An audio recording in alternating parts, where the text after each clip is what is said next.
વડોદરા શહેરમાં ચોમાસાની શરૂઆત વચ્ચે પણ રસ્તાઓની અધૂરી કામગીરી અને ખોદાયેલા ખાડાઓને કારણે જનતાની હાલાકી વધી રહી છે। વડોદરા મહાનગરપાલિકાના અધિકારીઓની નિષ્ક્રિયતા સામે સવાલો ઉઠતા મ્યુનિસિપલ કમિશનરને જાતે ગ્રાઉન્ડ ઝીરો પર ઉતરવું પડ્યું। ગોત્રી હોસ્પિટલ વિસ્તાર અને ગાંધીનગર ગૃહ પાસે સ્માર્ટ સિટી હેઠળ ચાલતી ધીમી ગતિની કામગીરીથી સ્થાનિકો અને વેપારીઓને ભારે મુશ્કેલીનો સામનો કરવો પડી રહ્યો છે। ત્યારે કમિશનરે સ્થળ મુલાકાત દરમિયાન અધિકારીઓને ફટકાર લગાવી તાત્કાલિક કામગીરી પૂર્ણ કરવા આદેશ કર્યા છે।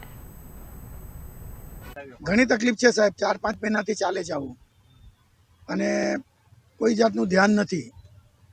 કોન્ટ્રાક્ટર એમના પ્રમાણે કામ કરે છે। તો જ્યારે કામગીરી થતી હોય ત્યારે કોર્પોરેશનના અધિકારીઓ વિઝિટ કરે છે, ખરા કોન્ટ્રાક્ટર કેવું કામ કરે છે? કોઈની કમ્પ્લેનો તો આવે, બાકી નથી આવતા। કમ્પ્લેનો તો આવે છે। તો માનો છો કે આ કામ હજુ લાંબુ ચાલ્યું તો ધંધો મેં કમ્પ્લેન કરેલી 2-3 વખત, મારા વખતે આવ્યા હતા એ। માનો છો કે આ કામ હજુ લાંબુ ચાલ્યું તો ધંધો રોજગાર છીનવાઈ જશે? હા, ધંધો બગડે જ છે, હમણાં છે ધંધો નથી જ। આ જે રોડ છે જીમર્સ મેડિકલ કોલેજ માટે જે અવર જવરનો ઇશ્યુઝ હતો, મેડિકલ કોલેજના ડીન સુપ્રિન્ટેન્ડન્ટ સાથે પણ વાત કરી, એમની એમ્બ્યુલન્સની મૂવમેન્ટ માટે તકલીફ પડતી હતી। આ કામ લગભગ 750 મીટરનું કામ પૂરું થવા માંડ્યા છે।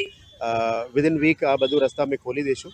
બાકી જે 300 મીટર બ્રિજની બીજી બાજુ છે એ અમે ઓગસ્ટ મહિના પછી જ કરવાના છે, પણ તાત્કાલિક ધોરણે આ કામ બધા પૂરું કરવા માટે જ અમને સૂચના આપવા માટે ફિલ્ડમાં આવી છે। અને પછી ગાંધીનગર નગરગૃહની બાજુમાં જે મેઇન જગ્યા છે ત્યાં પણ અમે ફિલ્ડ વિઝિટમાં જવાના છે। ટૂંકમાં જે પ્રી મોન્સૂન એક્ટિવિટીના સાથે સાથે મેજર પ્રોજેક્ટ વર્ક છે એ બધાને વહેલા તકે પૂરું કરવા માટે જ ટીમને સૂચના આપી છે।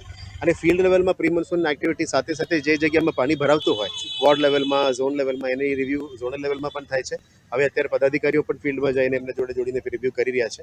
આશા રાખીએ કે આ વરસાદ થોડું વડોદરામાં ડિલે થઈ છે, પણ પીવાના પાણીની સમસ્યા અત્યારે ઓલમોસ્ટ પૂરું થવા માંડ્યા।